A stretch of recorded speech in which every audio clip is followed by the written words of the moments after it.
নমস্কার বন্ধুরা, তন্নিস কিচেনে আপনাদেরকে স্বাগত। আজ আমি বানিয়ে দেখাবো ফ্রাইড রাইস রেসিপি। সেটাও বানাবো ঘরোয়া কিছু উপকরণ দিয়ে এবং সহজ পদ্ধতিতে। আর আমি এখানে ফ্রাইড রাইস বানানোর জন্য নিয়েছি 500 গ্রাম বাসমতি রাইস। আমি এখানে ব্র্যান্ডেড বাসমতি রাইসটা নিয়েছি, আপনারা চাইলে বাজারের খোলা বাসমতি রাইসও নিতে পারেন। সবার প্রথমে আমরা চালটাকে 4 থেকে 5 বার ভালো করে ধুয়ে নেব। এভাবে ধুতে ধুতে যখন চালটা একদম পরিষ্কার হয়ে যাবে তখন কিছুটা জল দিয়ে আমি চালটা ভিজিয়ে দেব 30 মিনিটের জন্য। এইবার আমি কিছুটা কাজু আর কিশমিশ নিয়েছি। এই কাজু কিশমিশটাও কিন্তু জল দিয়ে কিছুক্ষণের জন্য ভিজিয়ে রেখে দেব।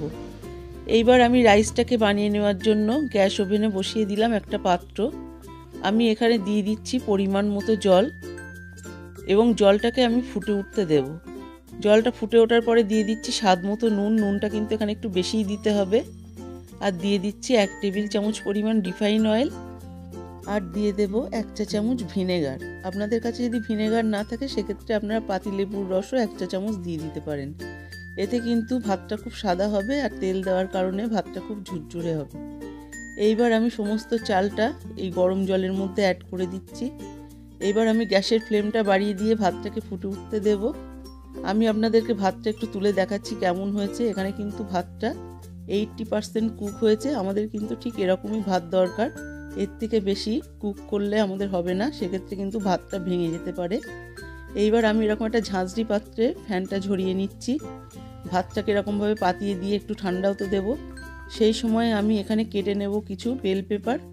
আপনারা যদি এই সব রকম বেল পেপার না দিতে চান, যে কোনো একরকম বেল পেপার দিয়েও এটা বানাতে পারেন।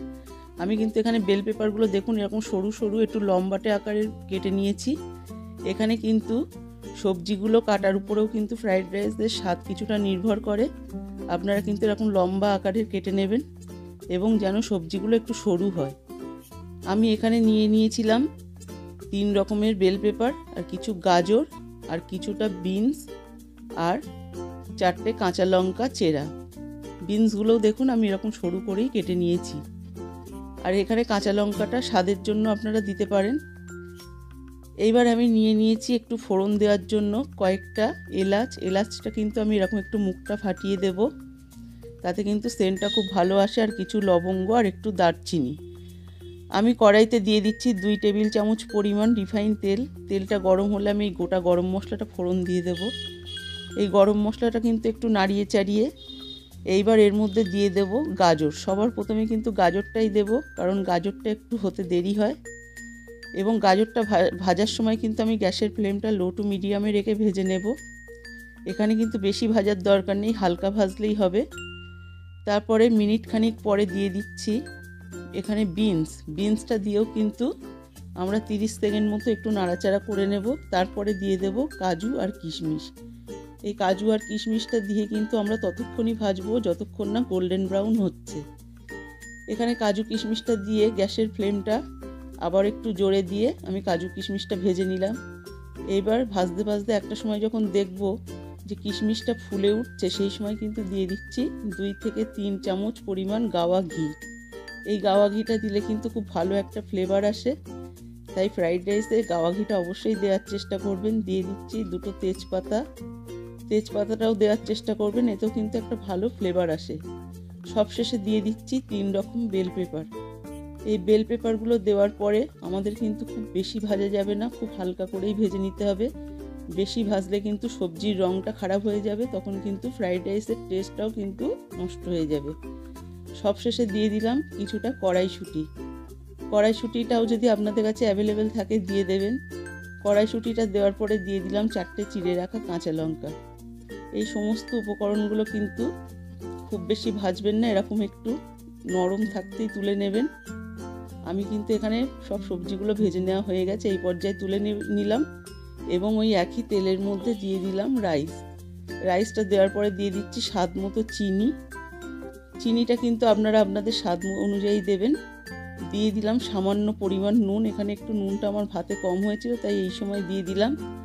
দেওয়ার পরে কিন্তু আমি রাইসটাকে ভালো করে এরমভাবে ফ্রাই করে নেব। সবশেষে দিয়ে দিচ্ছি একটু কালো গোলমরিচ গুঁড়ো। এই কালো গোলমরিচ গুঁড়োটা দিলে কিন্তু খুব ভালো একটা টেস্ট আসে, সেই কারণেই দিলাম।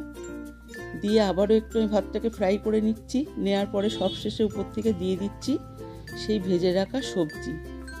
এই সবজিগুলো দেওয়ার পরে কিন্তু রাইসের সাথে খুব ভালো করে এরকমভাবে মিশিয়ে নিতে হবে। সমস্ত সবজিগুলো আমার রাইসের সাথে মেশানো হয়ে গেছে। দেখুন কতটা সুন্দর দেখতে লাগছে। আপনারাও কিন্তু বানালে এরকমই সুন্দর হবে। আর উপর থেকে দিয়ে দেবো 2 থেকে 3 চামচ গাওয়া ঘি। এটা শেষে দিলাম, এর কারণে কিন্তু ফ্লেভারটা খুবই ভালো আসবে। এইবার আমি রাইসটা রান্না হয়ে গেছে, আমি গ্যাসের ফ্লেমটা অফ করে দিয়ে এটা ঢেকে রেখে দেবো। 2 মিনিট পর আমি আপনাদেরকে ফ্রাইড রাইসটা আর আলুর দমটা সার্ভ করে দেখাচ্ছি। দেখুন এখানে ফ্রাইড রাইসটা কত সুন্দর হয়েছে, কালারফুল, আর দেখতে যেমন সুন্দর হয়েছে খেতে তো তার থেকেও বেশি সুন্দর। আমার এই রেসিপিটা যদি ভালো লাগে তাহলে অবশ্যই সাবস্ক্রাইব করবেন, লাইক দেবেন এবং শেয়ার করবেন।